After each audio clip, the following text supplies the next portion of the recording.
అందుకే ప్రియ సహోదరి సహోదరులారా, దేవుని సన్నిధిలో ఉన్న మనమందరం కూడా, నీ చుట్టుపక్కల ఎవరున్నారు, అటువైపు ఎవరున్నారు, ఇది కాదు, నీకు అవసరం లేదు. నీ ముందు దేవుడున్నాడు, నీ ముందు సాక్షాత్తు ఆ ప్రభువే ఉన్నారు. నీ ముందు ఆ ప్రభువే ఉన్నప్పుడు నీ వెనుక వైపు ఎవరుంటే ఎందుకు, నీ ప్రక్కన ఎవరుంటే నీకెందుకు? ఆ ప్రభువే నీతో ఉన్నారు కాబట్టి ఇదిగో ఆ ప్రభువుతో నీతో ఉన్నావు కావున ఆ ప్రభుతో మాట్లాడు, ఆ ప్రభు వైపు చూడు. నీ జీవితాలను, నీకున్న కష్టాలు ఉన్నాయి, నీకు బాధలు ఉన్నాయి, నీకు ఇబ్బందులు ఉన్నాయి.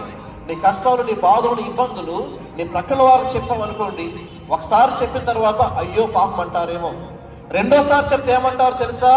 ఎన్నిసార్లు వింటాంలే అని అంటారు.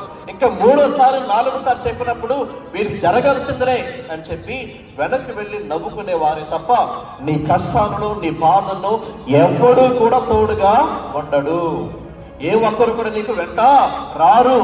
నీకు తోడుగా ఉండేది, నీ కష్టాలు తీర్చేది, నిన్ను దీవించేది ఎవరయ్యా అంటే నీ దేవుడు మాత్రమే. అటువంటిది ఆ దేవుని వదిలేసి మనం ఏం చేస్తున్నాం?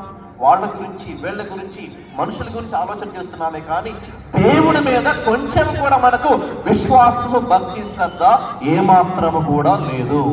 అందుకే ప్రియ సహోదరి సహోదరులారా, దేవుని ముందు ఉన్న మనమందరం కూడా ముందు నువ్వు తెలుసుకోవలసింది ఏంటంటే, నువ్వు ఎక్కడున్నావు? దేవుని సన్నిధిలో ఉన్నావు, అది తెలుసుకో. ముందు నీ ముందు దేవుడు ఉన్నాడు, అది తెలుసుకో. తరువాత ఏం ప్రార్థన చేయాలో, ఎలా ఉండాలో, ఎలా ప్రవర్తించాలో అవన్నీ కూడా నీకు నేర్చుకుంటావు. ముందు నీకు నేను దేవుని సన్నిధిలో ఉన్నాను అని గ్రహించకపోతే, నేను దేవుని ముందు ఉన్నాను తెలుసుకోలేకపోతే కనుక నీవు ప్రార్థన చేయాలి అనేటువంటి ఆశ రాదు, నీవు ప్రార్థన చేయాలనేటువంటి బుద్ధి కూడా నీకు కలగదు. అందుకే అందరం కూడా కళ్ళు మూసుకుందాం. ప్రతి ఒక్కరు కళ్ళు మూసుకోండి, ఎవరు కూడా తెరవద్దు.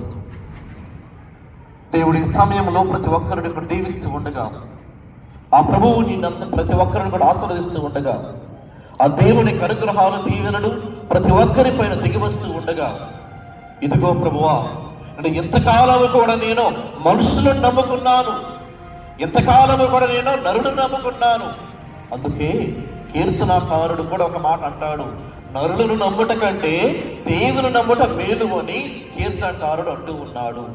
ప్రియ సహోదరి సహోదరులారా, ఎంతవరకు కూడా మన జీవితంలో కష్టాలు వచ్చినప్పుడు, బాధలు వచ్చినప్పుడు, ఇబ్బందులు కలిగినప్పుడు వాళ్ళ దగ్గరికి వెళ్ళాం, వీళ్ళ దగ్గరికి వెళ్ళామే కానీ దేవుడి దగ్గరకు వచ్చి మోకరించి, ఇదిగో ప్రభువా, నాకు ఇది కావాలి ప్రభువా, నాకు ఇది అవసరం ఉంది ప్రభువా, నా జీవితంలో నాకు ఇది లోటుగా ఉంది ప్రభువా అని ఒక్కసారైనా ప్రార్థన చేశామా? ఒకసారైనా సరే ఆయన దగ్గరకు వచ్చి విన్నవించుకున్నామా అని అంటే దేవునికి మనకు చాలా దూరంగా